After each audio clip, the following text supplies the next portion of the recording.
من ساعة ما أعلنوا ميعاد فرح الأمير حسين بن عبد الله الثاني، والفرحة مالية قلوب الشعب الأردني والوطن العربي كله.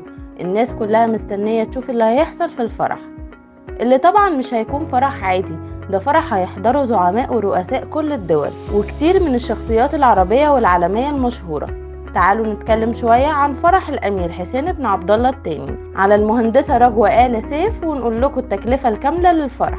النهاردة يوم مش عادي، يوم مستنيه الوطن العربي كله.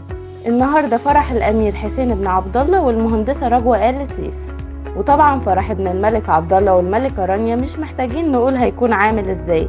تجهيزات الفرح بدأت، ووسائل الإعلام المحلية والأجنبية كلها بدأت تنقل الحدث، وكله هيكون حاضر علشان يغطي الفرح الضخم. بعض الخبراء كانوا بيتكلموا ان ممكن يكون في تشابه كبير بين ترتيبات فرح الأمير حسين وفرح والده الملك عبد الله على الملكة رانيا سنة 93. وكل الناس بتسأل فرح الأمير حسين هيتكلف كام؟ مواقع كتيرة قالت ان بنسبة كبيرة هيشارك الحلف السعودي في ترتيبات وتجهيزات الفرح، وده بسبب عادات وتقاليد شيوخ قبائل المملكة العربية السعودية، انهم دايما بيشاركوا العائلة الهاشمية في المناسبات اللي زي دي. الخبراء والمواقع بتقول ان الفرح بنسبة كبيرة تكلفته هتكون حوالي 5 مليون دينار أردني. في فنانين كتير جدا أردنيين ومصريين وعرب هيشاركوا في إحياء الفرح.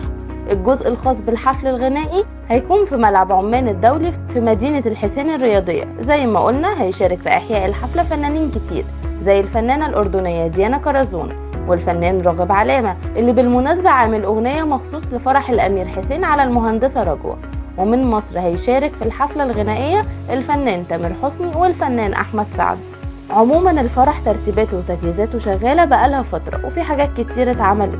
الأردن كلها بقالها فترة مش بتعمل حاجة غير الترتيب لليوم ده. العيلة المالكة قررت ان كل الشعب الأردني يشارك في الفرح في الشوارع والميادين، عشان فرح الأمير حسين والمهندسة رجوة يكون شبه فرح الأميرة ديانا والأمير تشارلز.